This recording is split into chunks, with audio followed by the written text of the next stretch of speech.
देखिए, आज हम आपको आगे बता रहे लेक्चर 5 है ना। कल तक तो मैंने आपको बताया था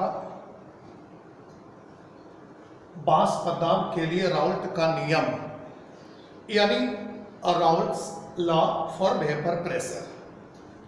आज उससे आगे हम बात करेंगे और आज जो हम बताएंगे एक अलग टॉपिक होगा। वो टॉपिक होगा सॉल्यूशन के क्लासिफिकेशन के बारे में, यानी घोल और विलयन के वर्गीकरण के बारे में, है ना। घोल और विलयन के वर्गीकरण के बारे में, यानी बात करेंगे क्लासिफिकेशन ऑफ सॉल्यूशन। जैसा कि आप जानते हैं सॉल्यूशन का मतलब हमेशा बाइनरी सॉल्यूशन समझना होता है ना। ऐसे भी सॉल्यूशन, जब भी कहीं पे सॉल्यूशन टर्म आए तो आपको यही समझना है कि वो बाइनरी सॉल्यूशन है। आपको लग रहा है क्या सर टर्नरी सॉल्यूशन नहीं हो सकता? तो अगर टर्नरी सॉल्यूशन बोलना रहता है, लिखना रहता है, तो वहां पे हमें स्पष्ट रूप से बोलना या लिखना पड़ता है टर्नरी सॉल्यूशन, है ना। तो आज जो हम बात कर रहे हैं वो है क्लासिफिकेशन ऑफ सॉल्यूशन, यानी घोल या विलयन के वर्गीकरण के बारे में, है ना। तो देखिए, ये है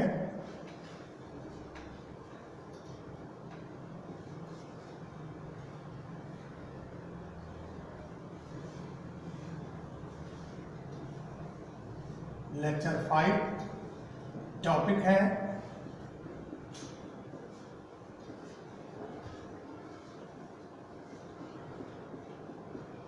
classification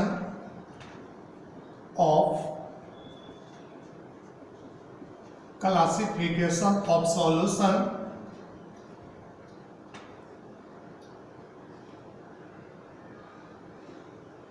on the basis of Raoult's law. Classification of solution on the basis of Raoult's law, या फिर यूं कहें क्लासिफिकेशन ऑफ सॉल्यूशन, है ना। यानी इसका हिंदी हो गया राउल्ट के नियम के आधार पर विलयन के वर्गीकरण। राउल्ट के नियम के आधार पर विलयन के वर्गीकरण, या आप चाहें तो केवल यह भी लिख सकते हैं विलयन के वर्गीकरण, लेकिन जान के मैंने दे दिया राउल्ट्स लॉ, राउल्ट के नियम के आधार पर। तो इसमें यही कहेंगे, ये रहा ऑन द बेसिस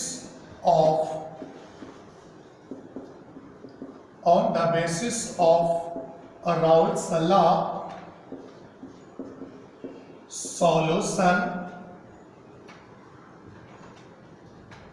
या इसे आप लिख सकते हैं और binary solution is divided into two parts. Number 1,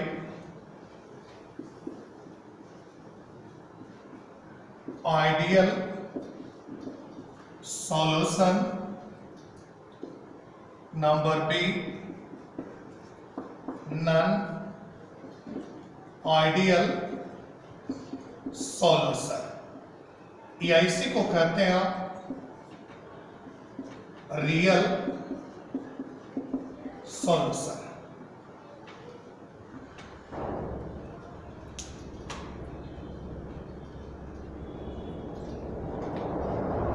ये हेडिंग रहा number 1, ideal solution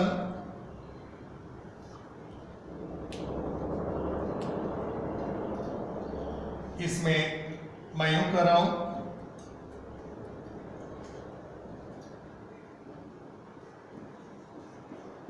those solution of which obey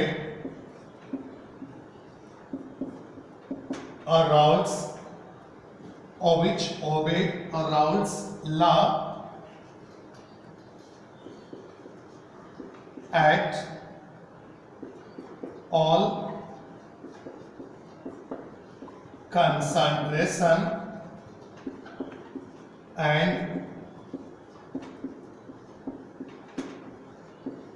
which obey Raoult's law at all concentration and temperature is called ideal solution। देखिएगा ध्यान से देखेंगे, नहीं तो फिर आपको लगे सर केवल लिखा दिए, नहीं ऐसा लगेगा कि लगता लिखना लिखा रहा है। तो देखेंगे ये मैंने लिखा lecture 5 topic classification of solution on the basis of Raoult's law. इसमें मैंने कहा on the basis of Raoult's law solution या binary solution is divided into two parts. Number A, ideal solution. Number B, non-ideal solution or real solution. Number A में लिखा ideal solution, ideal solution में लिखा those solution of which obey Raoult's law at all concentration and temperature is called ideal solution। Hindi देखिए, ये topic इसका हिंदी हो गया और राउल्ट के नियम के आधार पर विलयन के वर्गीकरण लिखे। राउल्ट के नियम के आधार पर विलयन के वर्गीकरण, और राउल्ट के नियम के आधार पर विलयन के वर्गीकरण हेडिंग का हिंदी हुआ, बाकी यहां सब है। और राउल्ट के नियम के आधार पर देखिए, राउल्ट के नियम के आधार पर विलयन अर्थात द्विअवयवी विलयन को दो भागों में बांटा जाता है। हल्का साफ बंदे के छोड़िए, फिर से बोल दे रहे। राउल्ट के नियम के आधार पर विलयन अर्थात द्विअवयवी विलयन को दो भागों में बांटा जाता है। हाइफन देख के छोड़ना है। नंबर ए, इसका हिंदी हो गया आदर्श विलयन। नंबर ए आदर्श विलयन। नंबर बी अनादर्श विलयन। नंबर बी अनादर्श विलयन। नंबर बी अनादर्श विलयन या वास्तविक विलयन। अनादर्श विलयन या वास्तविक विलयन। ए का हेडिंग है आइडियल सॉल्यूशन। आइडियल सॉल्यूशन यानी आदर्श विलयन, इसका हिंदी हो गया वैसे विलयन जो वैसे विलयन जो प्रत्येक मात्रा एवं तापक्रम पर, वैसे विलयन जो प्रत्येक मात्रा एवं तापक्रम पर राउल्ट के नियम का पालन करते हैं, राउल्ट के नियम का पालन करते हैं, कॉमा आदर्श विलयन कहलाते हैं, आदर्श विलयन कहलाते हैं। ठीक, अब इसके बारे में और आगे बात करें। यह फिलहाल केवल डिफिनेशन हुआ कि आइडियल सॉल्यूशन होता क्या है ना। जैसे एग्जाम में आया डिफाइन आइडियल सॉल्यूशन, तो बस इतना ही लिखना है, those solution of which obey a Raoult's law at all concentration and temperature is called ideal solution। यानी वैसे विलयन जो प्रत्येक मात्रा एवं तापक्रम पर राउल्ट के नियम का पालन करते हैं, वे आदर्श विलयन कहलाते हैं। ये डिफिनेशन हुआ। एग्जाम के लिए बस यही कि आदर्श विलयन से आप क्या समझते, तो ये लिखना है, किससे कहते हैं ये लिखना है, लेकिन इसको और मैं क्लियर कर दे रहा हूं। ठीक, अभी तक तो था आइडियल विलयन किसे कहते हैं, है ना। और ऐसे अगर कोई आपसे पूछे right short note on ideal solution, तो फिर वो डिफिनेशन भी लिखना होगा और ये जो बताएंगे वो भी लिखना होगा। लेकिन अगर डिफाइन आया तो बस केवल उतना ही लिखिए, एग्जाम्पल दीजिएगा, तो एग्जाम्पल तो इसके बाद बात करेंगे, लेकिन जो भी बताएंगे वो कंप्लीट जानकारी के साथ, ऐसा ना लगे कि लगता ऑब्जेक्टिव पढ़ रहा है, ऐसा नहीं होना चाहिए। आज पढ़ाई ऐसा होना चाहिए कि वो उस टॉपिक से ऑब्जेक्टिव हो या सब्जेक्टिव हो, ज्यादा से ज्यादा प्रॉब्लम आपसे हल होनी चाहिए। तो अब ये बात कर रहे हैं हम, उसी में ऐड होगा स्टार्ट देख करके, यानी डिफिनेशन से अलग हो रहा है। और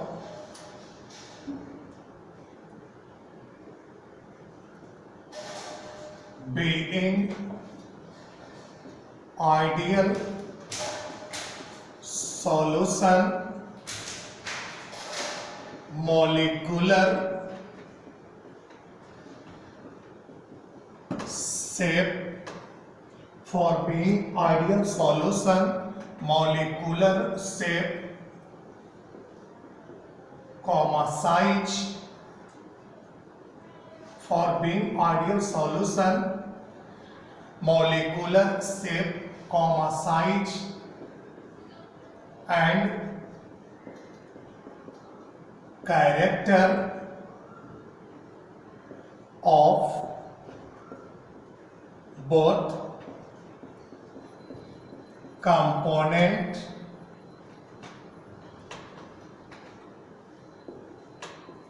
must be similar। यानी मैंने कहा for being ideal solution molecular shape, size and character of both component must be similar। इसका हिंदी हो गया, आदर्श विलयन होने के लिए, आदर्श विलयन होने के लिए इनमें मौजूद दोनों अवयव के, आदर्श विलयन होने के लिए इनमें मौजूद दोनों अवयव के आणविक आकार, कौमा आकृति एवं गुण समान होने चाहिए। आणविक आकार, कौमा आकृति एवं गुण समान होने चाहिए। ठीक, पाराचयन करके जुटेगा।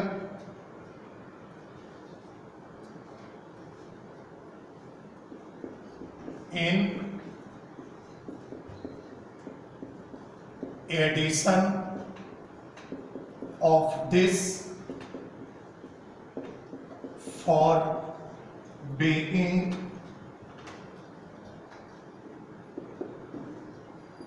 ideal solution,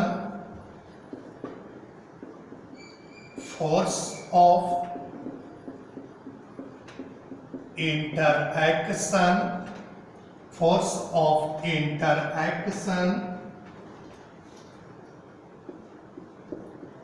between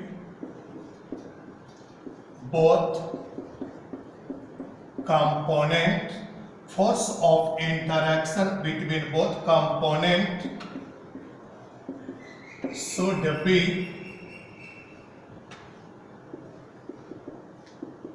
similar as force of interaction operates among molecule of pure component। यानी ये मैंने कहा, देख आइडियल सॉल्यूशन को परिभाषित करें तो इसके पहले तक जो था वही लिखना था, लेकिन आइडियल सॉल्यूशन पर टिप्पणी लिखें, आइडियल सॉल्यूशन से आप क्या समझते हैं, तो उसमें ये भी जुटेंगे। तो मैंने कहा ये लिख रखा है, for being ideal solution molecular shape, size and character of both component must be similar। para change क्या हुआ, in addition of this, for being ideal solution, force of interaction between both component should be similar as force of interaction operates among molecule of pure components। अब जिन्हें हिंदी लिखना है उनके लिए हम बता दे रहे हैं यहीं से शुरू से, थोड़ा तेज लिखेंगे, है ना। बहुत से लोग कहते हैं सर हिंदी थोड़ा ज़्यादा फास्ट लिखा रहा है, तो ऐसा नहीं है। वो क्या है ना कि जो पिछले 2 महीने से ट्यूशन बंद है ना, तो आप लोग का लिखने का स्पीड थोड़ा कम गया है। वैसे तो हम क्लास में भी उतना ही फास्ट लिखाते हैं जितना कि अभी लिखा रहे हैं, तो ऐसा नहीं है। आप थोड़ा स्लो हो गए, हम तो उतना ही स्पीड में लिखा रहे हैं। चलिए थोड़ा फास्ट लिखेंगे। अष्टांग का चिन्ह देना आप लोग को भी, उसके बाद लिखना उसमें आदर्श विलयन होने के लिए, आदर्श विलयन होने के लिए इनमें मौजूद दोनों अवयव के, इनमें मौजूद दोनों अवयव के आणविक आकार, कौमा आकृति एवं गुण, आकार कौमा आकृति एवं गुण समान होने चाहिए। फुल स्टॉप, पैराचन कीजिए। इसके साथ ही आदर्श विलयन होने के लिए, इसके साथ ही आदर्श विलयन होने के लिए दोनों अवयव के बीच, इसके साथ ही आदर्श विलयन होने के लिए इनमें मौजूद दोनों अवयव के बीच लगने वाले आकर्षण बल, इनमें मौजूद दोनों अवयव के बीच लगने वाले आकर्षण बल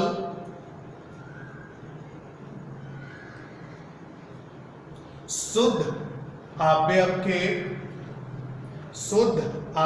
के अणुओं के बीच, शुद्ध अवयव के अणुओं के बीच लगने वाले, शुद्ध अवयव के अणुओं के बीच लगने वाले आकर्षण बल के समान होने चाहिए, आकर्षण बल के समान होने चाहिए। Full stop. अब इस आगे बात कर रहे हैं, देखिएगा।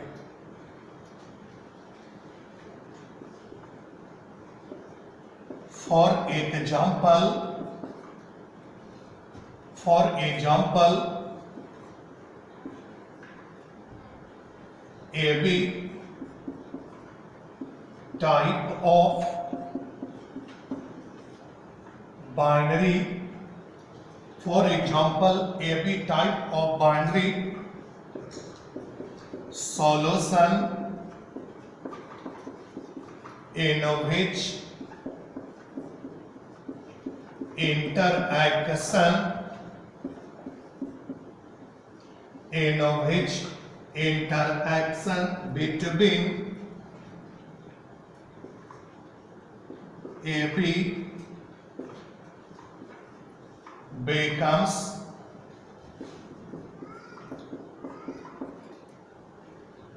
similar as interaction between AB becomes similar as interaction between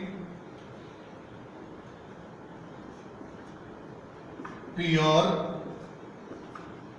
A-A and pure B-B,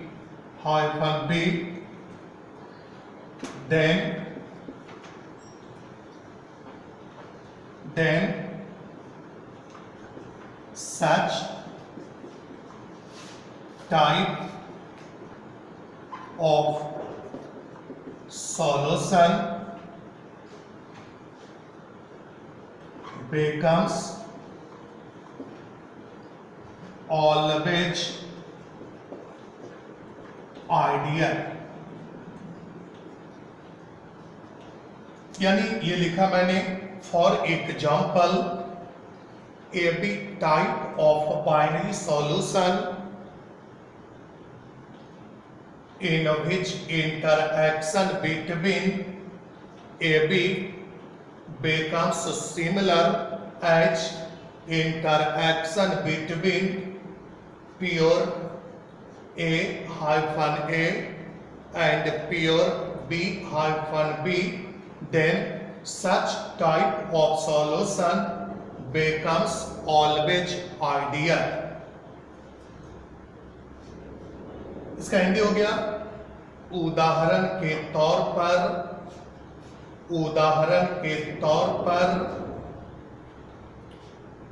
AB पराकार के, उदाहरण के तौर पर AB पराकार के द्विअवयवी विलयन, AB पराकार के द्विअवयवी विलयन जिनमें A-B के बीच लगने वाले आकर्षण, A-B के बीच लगने वाले आकर्षण शुद्ध A-A एवं शुद्ध B-B के बीच, शुद्ध A-A एवं शुद्ध B-B के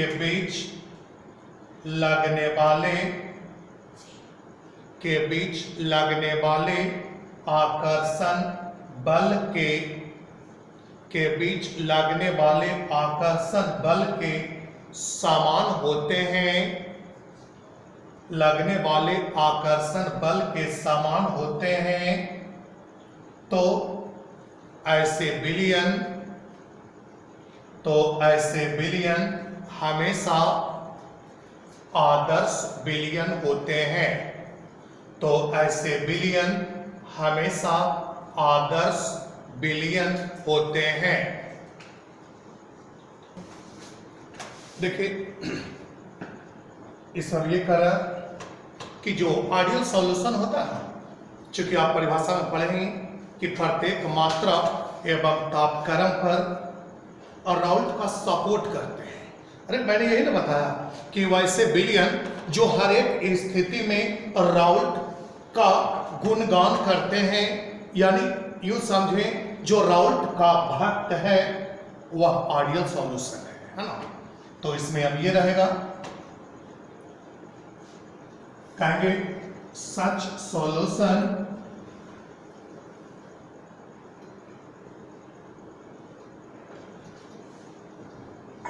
always obey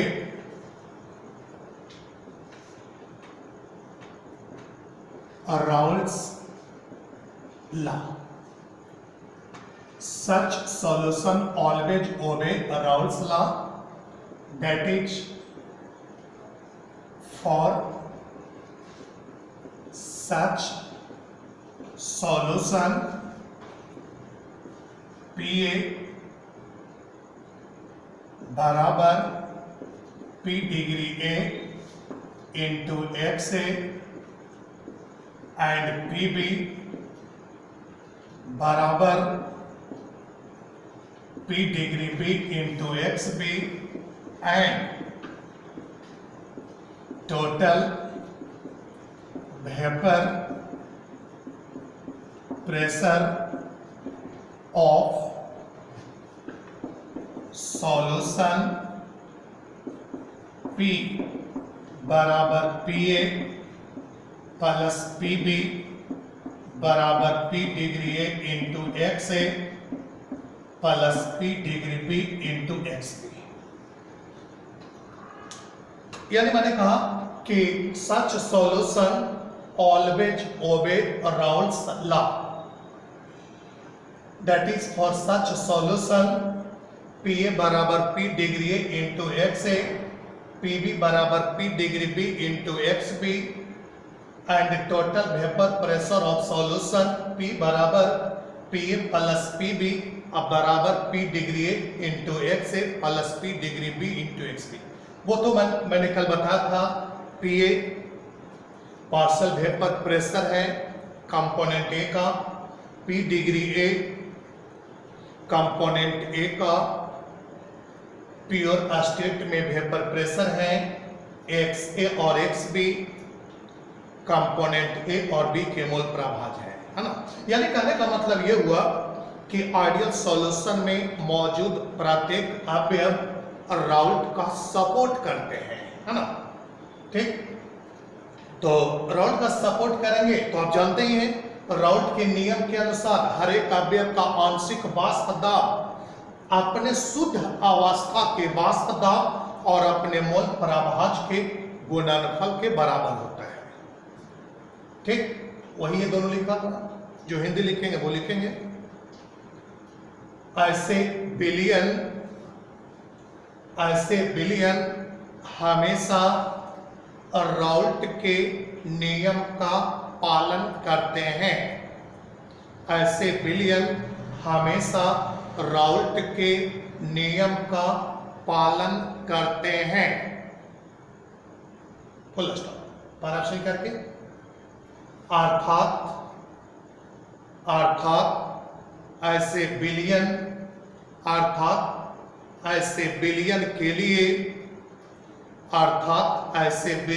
के लिए ये ऐसा ही लिखना है, PA बराबर P degree A into x A, PB बराबर P degree B into x B. ठीक, ये लिखा हुआ घोल के कुल बाष्प दाब एवं घोल के कुल बाष्प दाब P एवं घोल के कुल बाष्प दाब P बराबर PA प्लस PB बराबर लोअर साइड बराबर P degree A into XA plus P degree B into XB। ठीक, अब आगे इसके बारे में आपको बतला रहे हैं एक टॉपिक। ये तो अगर आपसे पूछा जाए आइडियल सॉल्यूशन को डिफाइन करें तो मैंने पहले बता दिया है तो उसमें केवल इतना ही लिखा जाएगा कि those solution which obey Raoult's law at all concentration and temperature is called ideal solution. लेकिन अगर ये कहा जाए कि write short note on ideal solution तो पूरा लिखना होगा यहाँ तक, यानी आदर्श विलयन पर टिप्पणी लिखें या आदर्श विलयन से आप क्या समझते हैं तो पूरा लिखना होगा। वो तो क्वेश्चन देख करके आप समझ जाएंगे कि कहां तक हमें लिखना है। लेकिन रही बात 12th का तो उसमें ज्यादातर यही रहता है आदर्श एवं अनादर्श विलयन से आप क्या समझते हैं, तो उस स्थिति में केवल आपको डिफिनेशन ही देना होता है। स्पष्ट है? फिर अब इसके बारे में हम आपको बतला रहे हैं। अब जो बता रहे हैं वो ये कि some important character of ideal solution, यानी आदर्श विलयन के कुछ महत्वपूर्ण गुणों के बारे में, यानी ये टॉपिक रहा, टॉपिक हेडिंग चेंज हो रहा, ये रहा सम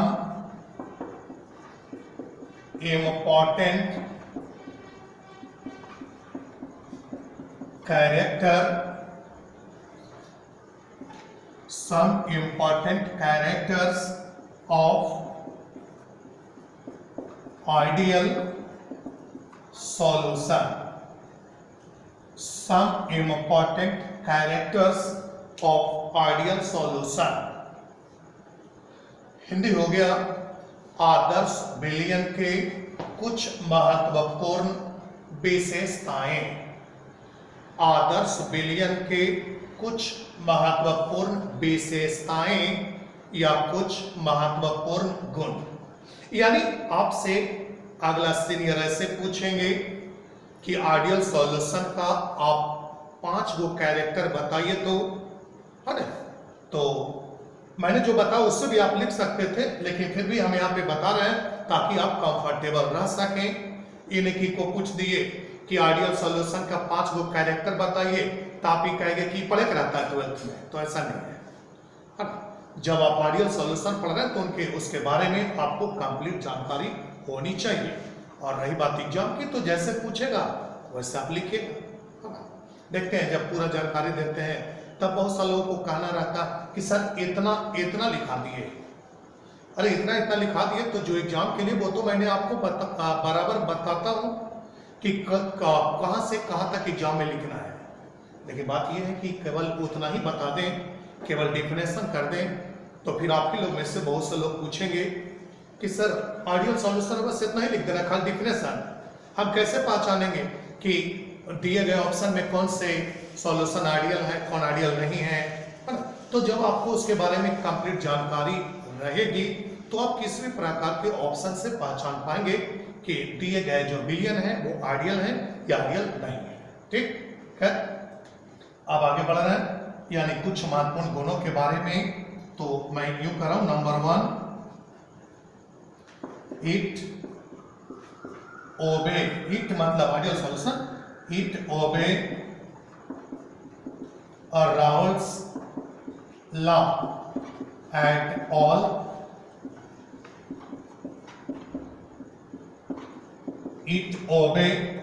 Raoult's law at all concentration and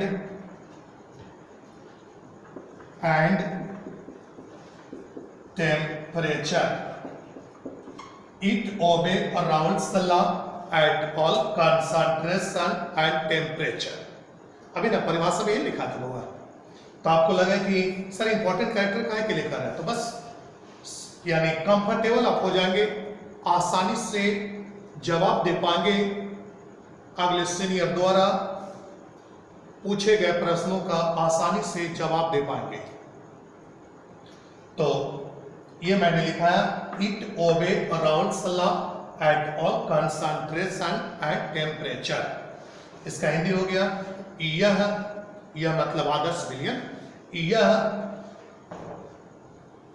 यह सभी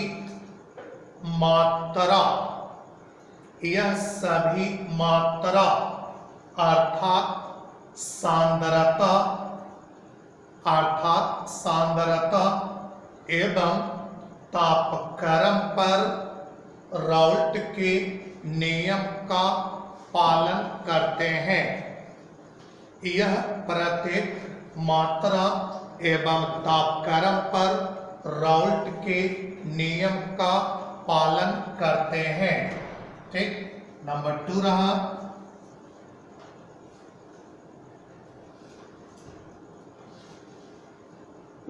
in ideal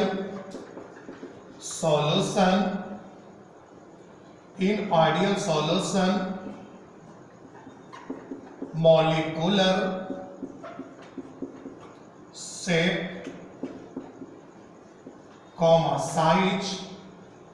In ideal solution, molecular shape, size and character of both component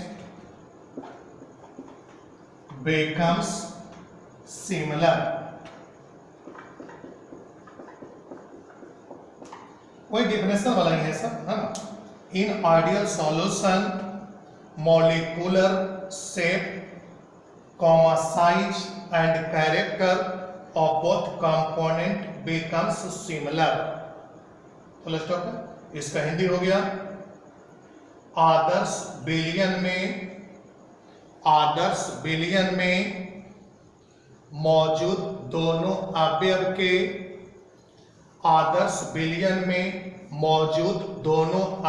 के आणविक आकार,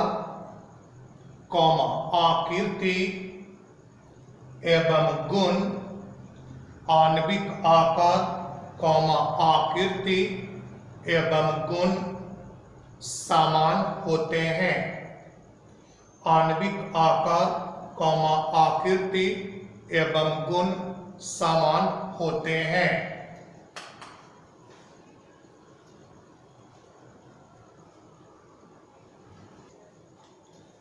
ये तीसरा कैरेक्टर रहा,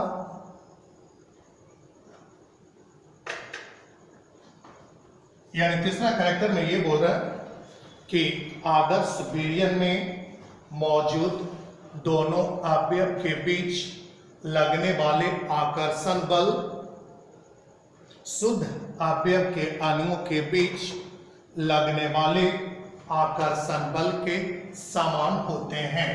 यानी तीसरा हुआ, in ideal solution force of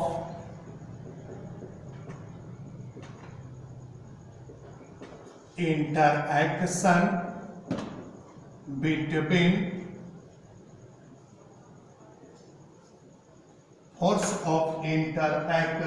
between both component becomes similar as force of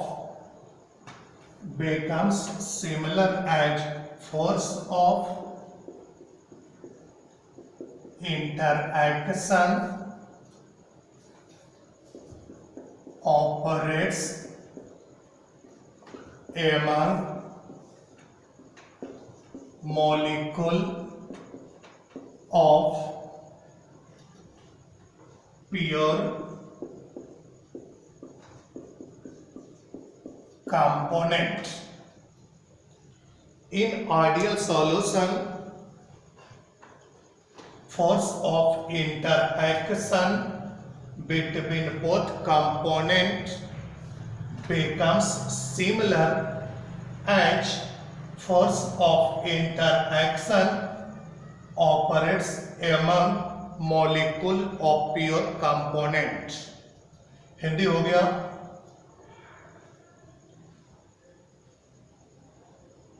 आदर्श विलयन में मौजूद दोनों अवयव के बीच, आदर्श विलयन में मौजूद दोनों अवयव के बीच लगने वाले आकर्षण बल, आदर्श विलयन में मौजूद दोनों अवयव के बीच लगने वाले आकर्षण बल, दोनों अवयव के बीच लगने वाले आकर्षण बल शुद्ध अवयव के अणुओं के बीच, शुद्ध अवयव के अणुओं के बीच लगने वाले आकर्षण बल के समान होते हैं। शुद्ध अवयव के अणुओं के बीच लगने वाले आकर्षण बल के समान होते हैं। नंबर 4 है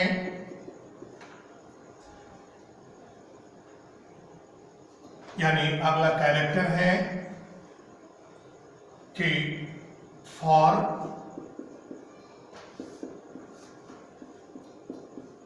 आइडियल सॉल्यूशन डेल्टा भी मिक्सिंग बराबर 0,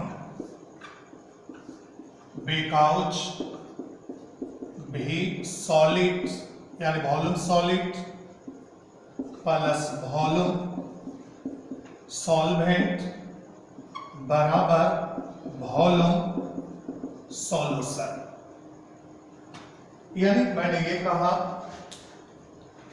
फॉर आइडियल सॉल्यूशन डेल्टा भी मिक्सिंग बराबर 0, बिकॉज भी सॉलिड प्लस भी सॉल्वेंट बराबर भी सॉल्यूशन। हिंदी हो गए, आदर्श विलयन के लिए, आदर्श विलयन के लिए ये अंग्रेजी में लिखाएगा डेल्टा भी मिक्सिंग बराबर 0 होते हैं, डेल्टा भी मिक्सिंग बराबर 0 होते हैं। परीक्षण करके क्योंकि घोल के कुल आयतन, क्योंकि घोल के कुल आयतन इनके निर्माण में प्रयुक्त, इनके निर्माण में प्रयुक्त घुल एवं घोलक के, इनके निर्माण में प्रयुक्त घुल एवं घोलक के कुल आयतन के योग के बराबर होते हैं। इनके निर्माण में प्रयुक्त घुल एवं घोलक के कुल आयतन के योग के बराबर होते हैं। लिख लिए, ठीक है। इसमें मैंने ये कहा हुआ कि एक आदर्श विलयन के लिए डेल्टा भी मिक्सिंग का मान 0 होता है। कहने का मतलब ये हुआ, अगर आप 100 मिलीलीटर कंपोनेंट ए एवं 100 मिलीलीटर कंपोनेंट बी मिलाते हैं और यदि इस दौरान 200 मिलीलीटर विलयन का निर्माण होते हैं तो वे निश्चित रूप से आइडियल होंगे। लेकिन अगर कहा जाता कि 100 मिलीलीटर कंपोनेंट ए और 100 मिलीलीटर कंपोनेंट बी को मिलाए तो उस दौरान बने विलयन का केवल 180 मिलीलीटर बनता है, तो इसका मतलब ऐसे विलयन आइडियल नहीं होंगे। यानी एक आदर्श विलयन होने के लिए अवयव ए का जितना मात्रा अवयव ए का जितना भार मिलाते हैं एवं अवयव बी का जितना भार मिलाते हैं, इन दोनों के भारों के योग ही सॉल्यूशन का भार होता है, तो ऐसे विलयन आदर्श विलयन होंगे। नहीं समझ रहे? जैसे हम करें 10 ग्राम अवयव ए और 20 ग्राम अवयव बी को मिलाए तो बना 30 ग्राम विलयन। इसका मतलब ये आइडियल है। अगर ये बन जाता 28 ग्राम विलयन, 32 ग्राम विलयन, 33 ग्राम विलयन, तो वो आइडियल नहीं होता। आपको लग रहा होगा कि एक 10 मिलाएंगे और एक 20 मिलाएंगे तो 28 कैसे होगा, तो बात करेंगे हम आपको नॉन आइडियल में। 32 कैसे होगा, वो भी बात करेंगे नॉन आइडियल में। फिलहाल अभी तो हम आइडियल के बारे में ही बात कर रहे हैं। हम अगले कैरेक्टर की ओर बढ़ रहे हैं। Number 5, for ideal solution delta H mixing बराबर 0। It means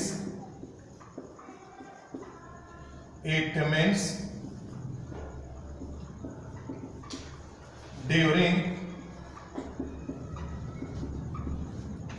mixing of solid and solvent, it means during mixing of solid and solvent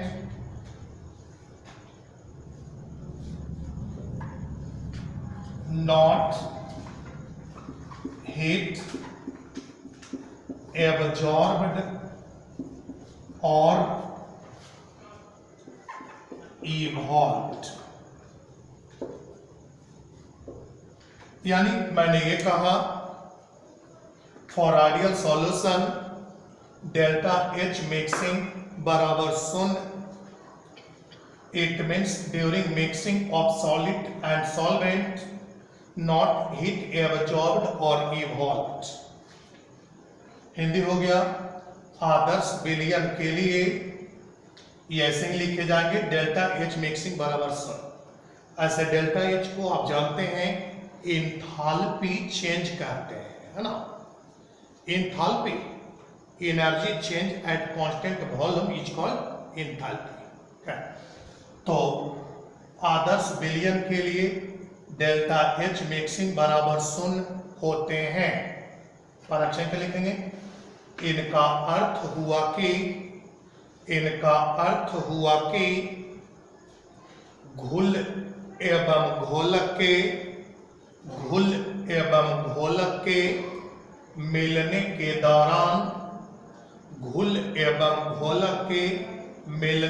दौरान न तो ऊष्मा अवशोषित होते हैं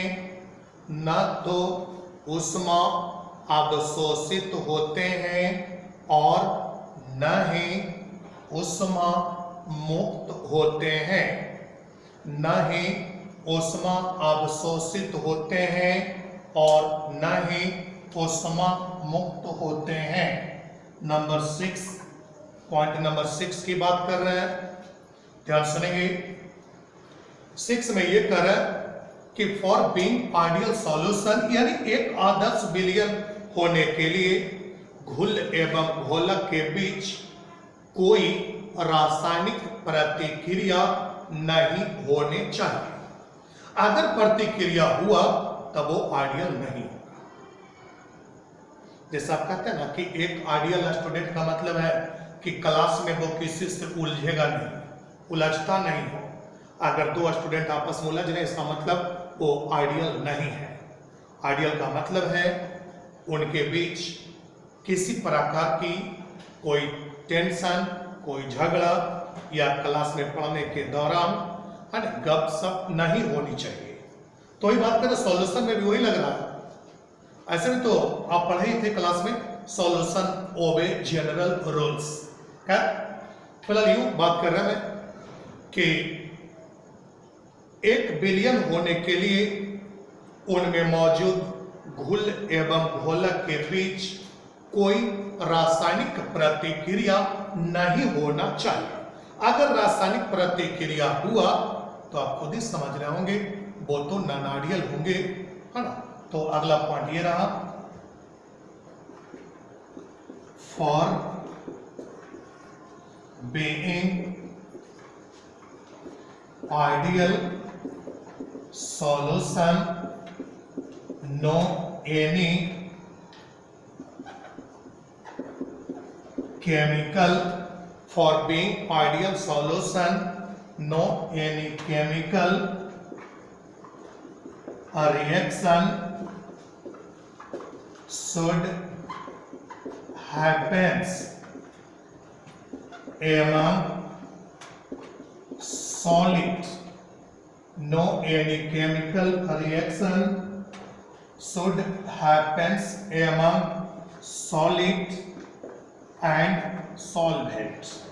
Full stop. If a reaction happens,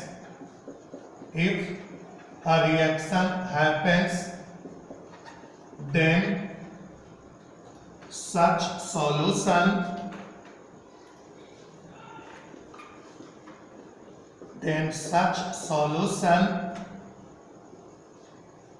gets non ideal. यानी मैंने यूं कहा for being ideal solution no any chemical reaction should happens among solid and solvent. If reaction happens then such solution gets non-ideal। Hindi रहा, आदर्श विलयन होने के लिए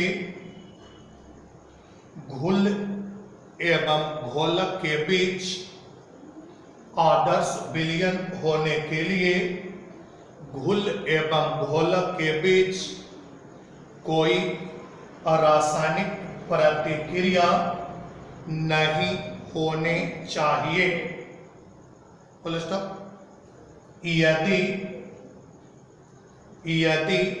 प्रतिक्रिया होते हैं तो ऐसे विलयन अनादर्श हो जाते हैं। यदि प्रतिक्रिया होते हैं तो ऐसे विलयन अनादर्श हो जाते हैं। देखिए for example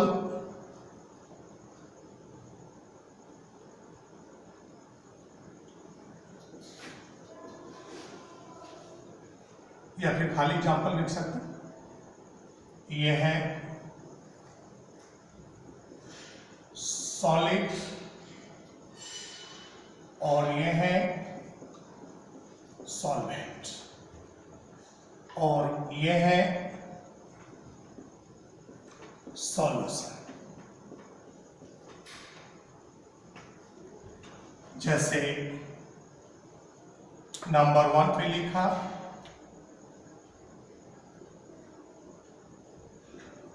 CaO plus H2O।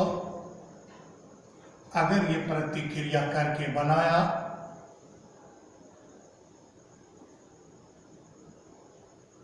CaOH का होल ट्वाइस। यानी जैसा कि आप देख रहे हैं प्रतिक्रिया हो गया ना जी। इसका मतलब आइडियल सॉल्यूशन नहीं होगा। आइडियल सॉल्यूशन का मतलब ये भी मिलता और इन दोनों का उसमें अपना अस्तित्व रहता, लेकिन ये दोनों तो आपस में प्रतिक्रिया कर गया है और एक अलग मेंबर बना लिया है, एक अलग कंपोनेंट बनाया है। ऐसे ये काफी फेमस है, इसका नाम है क्यूक लाइन और इसे कहते हैं सेलेक्ट लाइन या केबल लाइन। ये अच्छा फेमस, इसको जरूर ध्यान रखिएगा। क्यूक लाइन का सूत्र और सेलेक्ट लाइन का सूत्र क्या होता है, ये बराबर पूछे जाते हैं ऑब्जेक्टिव में। यानी मैंने ये कहा कि CaO जो सॉलिड के रूप में लिया, सॉल्वेंट के रूप में H2O, दोनों को मिलाए तो दोनों आपस में प्रतिक्रिया कर गया। इसका मतलब ये आइडियल सॉल्यूशन नहीं होगा। अगर प्रतिक्रिया नहीं होता तब वो आइडियल सॉल्यूशन होता। और ये मैंने लिखा है, इसका नाम है, कॉमन नेम काफी फेमस है, एग्जाम से भी मतलब है। लिखा हुआ क्यूक लाइन यानी काली चूना, काली चूना। वो है सेलेक्ट लाइन या लाइन, हिंदी हुआ भाखरा चूना, भाखरा चूना। नंबर 2 ये है NH3 अमोनिया और ये है HCl और ये बनाया NH4Cl। ये है अमोनिया, ये तो जानते हैं आप, हाइड्रो कैलोरिक एसिड या म्यूरेटिक एसिड और ये है अमोनियम क्लोराइड या नौसादर। ये भी थोड़ा सा नाम है इसका, नौसादर का, ध्यान रखिएगा। नौसादर का सूत्र क्या होता है ये पूछा जाता है कभी कभी, ध्यान रखेंगे। फिलहाल ये कहा सॉलिड के रूप में अमोनिया रखा, सॉल्वेंट के रूप में HCl रखा, बनाए NH4Cl। तो ये देख रहे हैं कि ये दोनों आपस में क्रिया किया है, इसका मतलब ये विलयन आइडियल नहीं होंगे। क्या? इसी तरीके से एक और एग्जांपल देता हूं,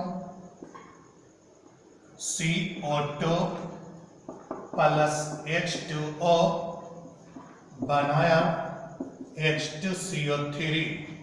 फिर आप देख रहे हैं सॉलिड और सॉल्वेंट के बीच रासायनिक प्रतिक्रिया हुआ है, इसका मतलब ये आइडियल सॉल्यूशन नहीं होंगे। ये आप जानते हैं, इसका नाम है कार्बोनिक एसिड या इसी को कहते हैं फब एसिड। ये जो है found in cold drink, found in cold drink और सॉफ्ट ड्रिंक है। ये मैंने लिखा है कार्बोनिक एसिड, कभी कंफ्यूज नहीं होइएगा कि कार्बोलिक एक होता होगा, ऐसे हम बता दे रहे हैं। ये देखिए, ये जिसको आप लिख सकते हैं C6H5OH, इसका नाम है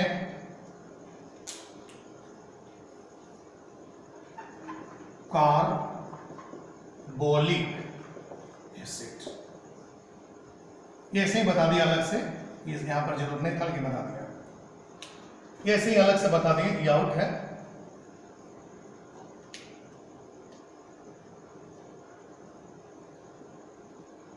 फिलहाल मैंने ये कहा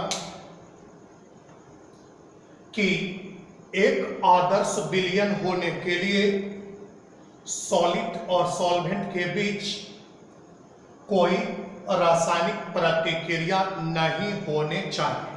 लेकिन यहां पर तो देख रहे हैं सॉलिड और सॉल्वेंट के बीच प्रतिक्रिया हो रहा है, इसका मतलब ऐसे सॉल्यूशन जो हैं नॉन आइडियल सॉल्यूशन होंगे। यानी ये जो देख रहे हैं ये नॉन आइडियल सॉल्यूशन है। क्या है? Non ideal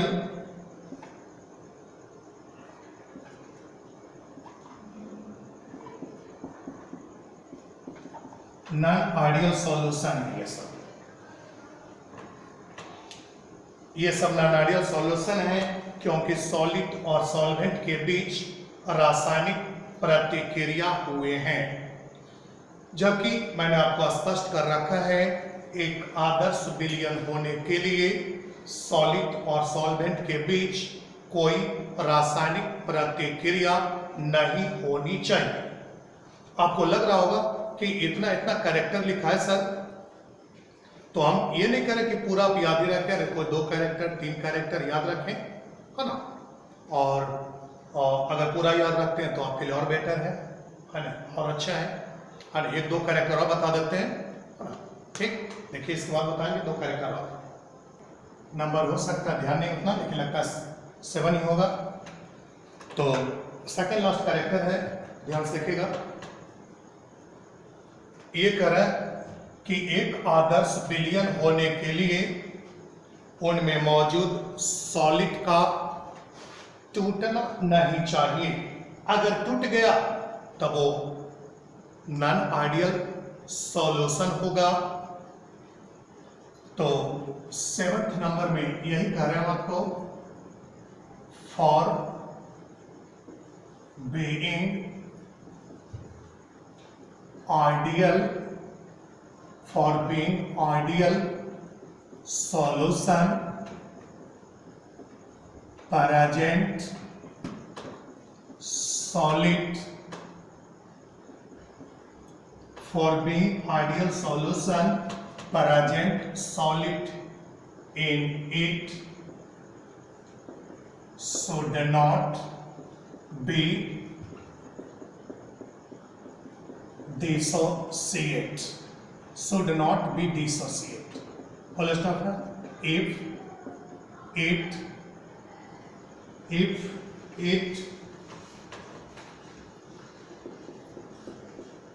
dissociate, then such solution gets non-ideal। यानी मैंने यूं कहा कि for being ideal solution present solid in it should not be dissociate. If it dissociate then such solution gets non ideal. Okay, यानी मैंने ये कहा आदर्श विलयन होने के लिए इनमें मौजूद घुल का नहीं टूटना चाहिए। आदर्श विलयन होने के लिए इनमें मौजूद घुल का नहीं टूटना चाहिए। यदि यह टूटते हैं तो ऐसे विलयन अनादर्श हो जाते हैं। यदि यह टूटते हैं तो ऐसे विलयन अनादर्श हो जाते हैं। यदि यह टूटते हैं तो ऐसे विलयन अनादर्श हो जाते हैं। यानी एक आदर्श विलयन होने के लिए इनमें मौजूद घुल का नहीं टूटना चाहिए। अगर वो टूट गया इसका मतलब आदर्श नहीं रहा, वो अनादर्श हो गया। जैसे एक आइडियल स्टूडेंट की पहचान क्या है कि जब तक वो अपने टारगेट तक नहीं पहुंचते हैं तब तक उनका कॉन्फिडेंस भी नहीं टूटता है।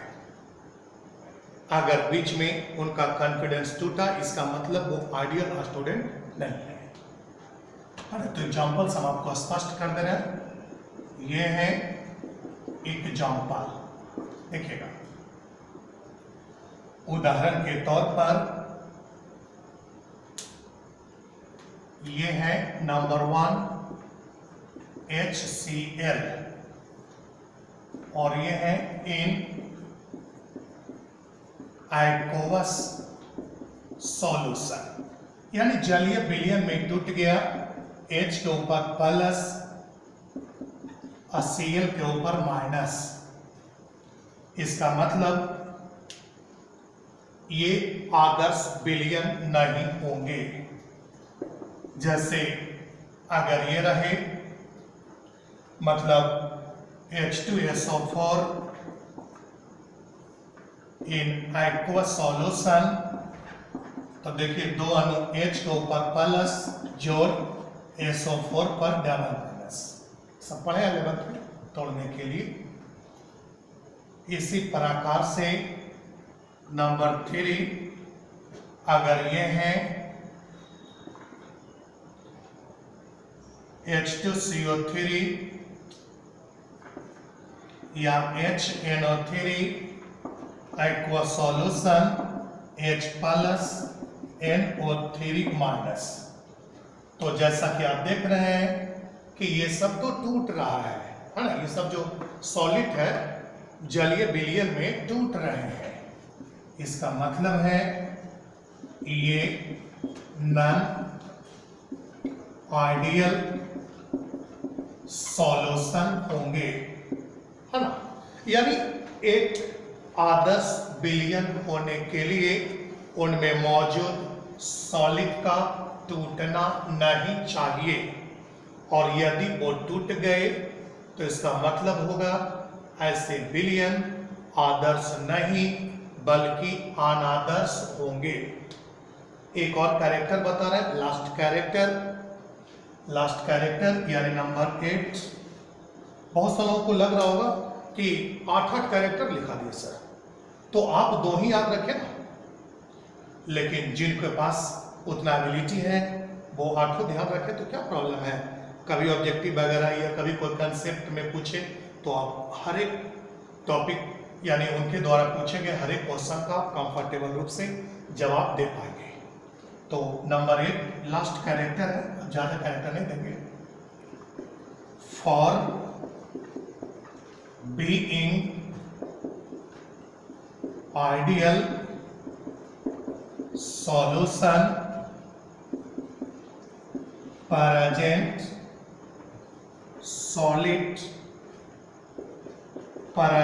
solid in it should not be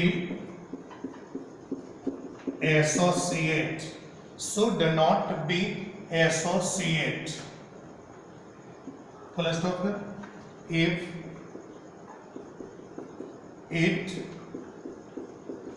associate then such solution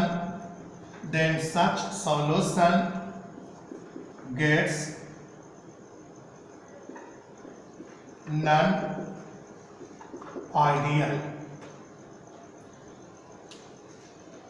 ध्यान से बस 2-4-5 मिनट, इसके बाद समाप्त हो जाएंगे। लास्ट कैरेक्टर की ओर है। For being ideal solution present solid in it should not be associate. If it associate then such solution gets non-ideal।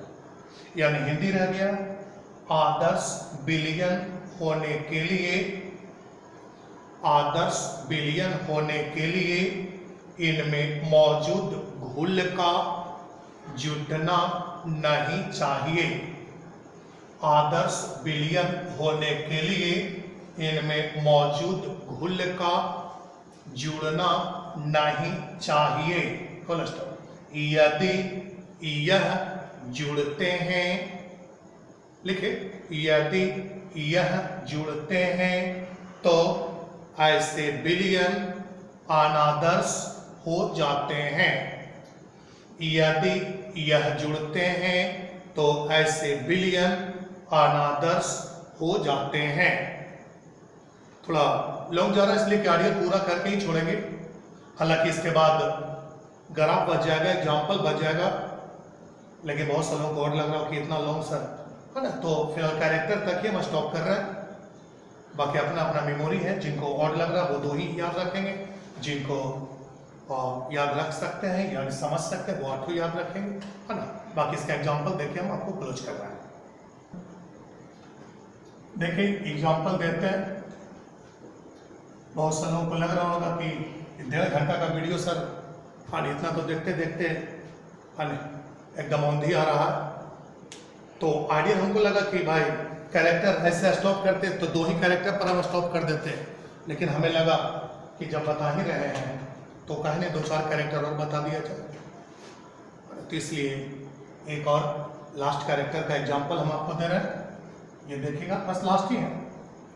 Example number 1 ये है CH3COOH। ये तो खैर आप जानते हैं एसिटिक एसिड,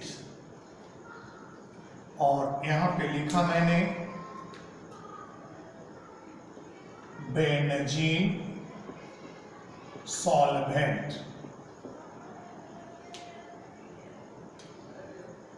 तो ये बन गया CH3COOH का होल ट्वाइस, यानी 2 अणु ऐड हुआ। ये है डाइमर ऑफ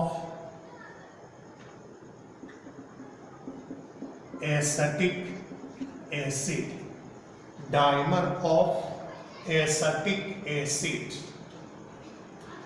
ये डायमर कैसे बना हुआ है बना के दिखा देते हैं। CH3COOH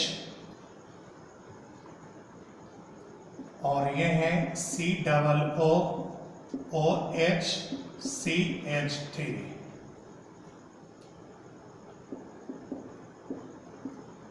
आप तो जानते हैं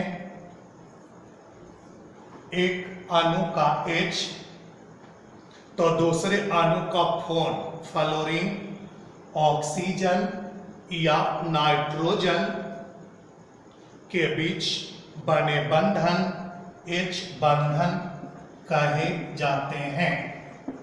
पढ़े ये सब 11th में नहीं बताते H बॉन्डिंग कि एक अणु का H और दूसरे अणु का, चाहे वो समान अणु हो चाहे असमान अणु हो, उनके फ्लोरीन या ऑक्सीजन या नाइट्रोजन के बीच बने बंधन H बॉन्डिंग कहलाते हैं।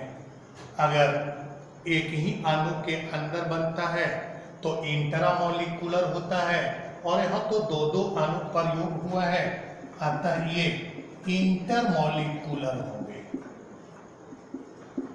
11th में पढ़ा है मुझे कि जब H बॉन्डिंग के निर्माण में 2 अणु भाग लें, चाहे दोनों अणु समान हो या असमान हो, तो उन्हें अंतर आणविक H बॉन्डिंग कहते हैं। फिलहाल ये देखिए कि एसिटिक एसिड जो सॉलिड रहा उसको बेंजीन घोलक में डाले। हिंदी इंग्लिश कॉमन है।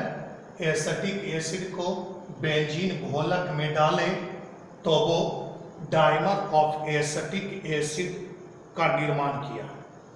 इसका हिंदी अगर लिखेंगे मान लिया जाए तो आप लिखेंगे ये अंग्रेजी में ही, एसिटिक एसिड का द्वितीयक, एसिटिक एसिड का द्वितीयक, एसिटिक एसिड का द्वितीयक।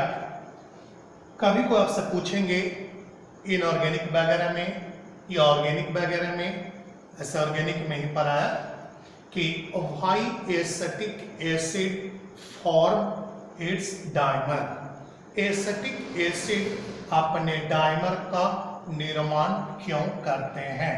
हालांकि वो सॉल्यूशन से मतलब नहीं है, लेकिन यहां पर हम आपको आउट करके बता दे रहे हैं। आउट करके यहां से बता रहे हैं, ड्यू टू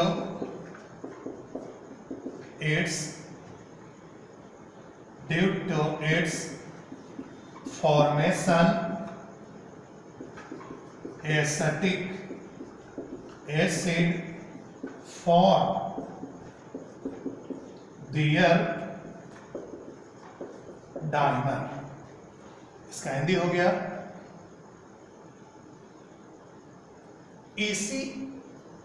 इसी के कारण इसी के निर्माण के कारण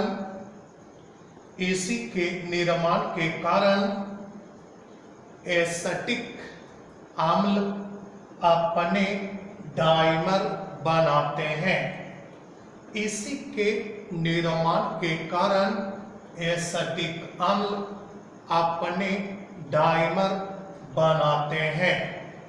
ठीक, तो ये जो विलयन हुआ ना, ये नॉन आइडियल सॉल्यूशन होगा। यानी यहां पर ऐसे लिख सकते हैं, या फिर ये तो आउट का मैटर था, और ऐसे तो एक ही एग्जाम्पल यहां पर हुआ, लेकिन आप यहां पर इस तरीके से करके ये लिख देंगे, नॉन आइडियल सॉल्यूशन।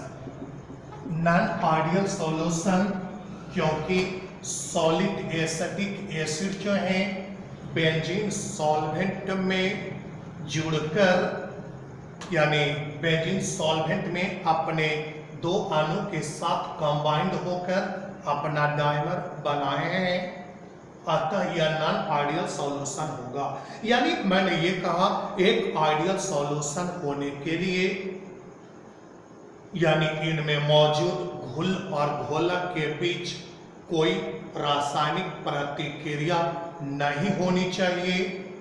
अगर प्रतिक्रिया हुआ तब वो नॉन आइडियल होगा। उनमें मौजूद घुल का टूटना नहीं चाहिए, अगर टूटा तो नॉन आइडियल हुआ।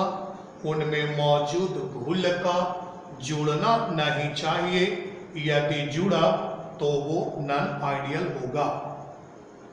तो एग्जाम्पल नंबर 2 हम इसी में कर दे रहे, आप अलग से लिख लीजिएगा, ठीक है। बहुत सारे लोग को अब लग रहा है कि इतना इतना काम लग गया सर, तो हम इसी एग्जाम्पल में कर देते हैं, आप अलग से लिख लीजिएगा, ठीक। तो एग्जाम्पल नंबर 2 में मैंने लिख दिया C6H5COOH, ये 5 लिखा मैंने, बेंजोइक एसिड, यही रह गया। खाली यहां पे आप लिख दीजिएगा C6H5 एसिटिक के जगह पर बेंजोइक हो जाएंगे, और ये जो CH3 था C6H5 हो जाएंगे, बाकी सब यही रह जाएंगे। यहां पे बेंजोइक एसिड होगा। तो देखिए, अगर उसमें थोड़ा कम समझ में आए तो इसमें क्लियर हो जाएगा। बेंजोइक एसिड जो कि सॉलिड है, बेंजीन सॉल्वेंट में डाला तो उनके दो अणु आपस में जुड़ गए।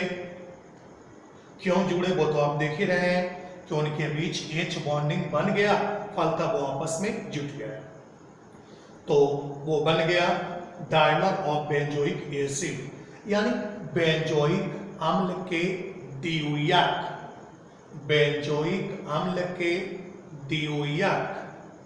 बाकी वही ये बताया हुआ है डायग्राम से कि आखिर उनके दो अणु क्यों कंबाइंड किए। तो एक अणु बाईं साइड में है, दूसरा अणु दाईं साइड में है।